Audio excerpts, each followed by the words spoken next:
ഈയിടെയായിട്ട് ഞാൻ എൻ്റെ റുട്ടീനിൽ ചെറുതായിട്ടൊക്കെ ഒരു മാറ്റം വരുത്തിയിട്ടോ. ആദ്യമൊക്കെ എല്ലാ പണിയും കഴിഞ്ഞ് പിന്നെ കുളിച്ച് ഡ്രസ്സൊക്കെ ചെയ്ത് സ്കൂളിൽ പോവാന്നുള്ള ഏർപ്പാടിൽ ചെറിയൊരു മാറ്റം വരുത്തി.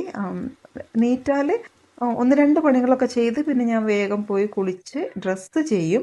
എന്നിട്ടാണ് ബാക്കി പണികളൊക്കെ ചെയ്യാട്ടോ. അപ്പോൾ അതുകൊണ്ട് അങ്ങനെ ചെയ്യുമ്പോൾ എനിക്ക് കുറച്ചുകൂടി ഒന്ന് റിലാക്സ്ഡ് ആയ പോലെ തോന്നുന്നുണ്ട്. കാരണം എന്തോ ഒരു പോസിറ്റിവിറ്റി.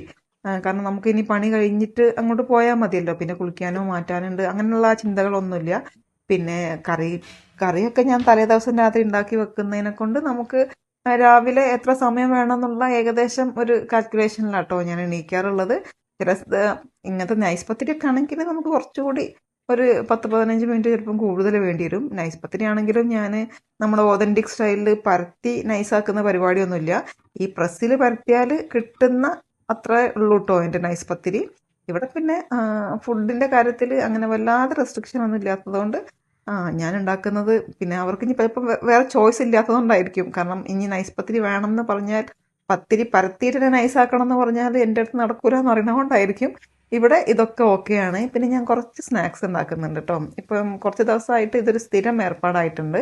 അപ്പം എന്തായാലും ഇന്ന് നമ്മൾ സമൂസയാണ് ഉണ്ടാക്കുന്നത്. നമ്മൾ നോർമൽ സ്റ്റൈലിൽ പരത്തി മുറിച്ചിട്ടാണ് ഉണ്ടാക്കുന്നത്. എന്താ വെച്ചാൽ കുറച്ചേ ആവശ്യമുള്ളൂ. നമ്മൾ ആ മോൾഡൊക്കെ വെച്ച് ഉണ്ടാക്കുമ്പോൾ കുറേ ഉണ്ടാക്കണമല്ലോ. അപ്പോൾ ഇതിപ്പം ഒരു 5-10 ആവശ്യമുള്ളൂ. അപ്പോൾ അത് മാത്രം ഉണ്ടാക്കിയെടുത്ത് ഇടയ്ക്ക് ഞാൻ ചെറുപയർ ഉപ്പേരി വെച്ചത് വറവിടാൻ നോക്കിയപ്പം അത് വേവാനുണ്ട് കേട്ടോ. തലേ ദിവസം വെള്ളത്തിലിട്ട് വെച്ചിട്ടൊന്നും ഇല്ലായിരുന്നു.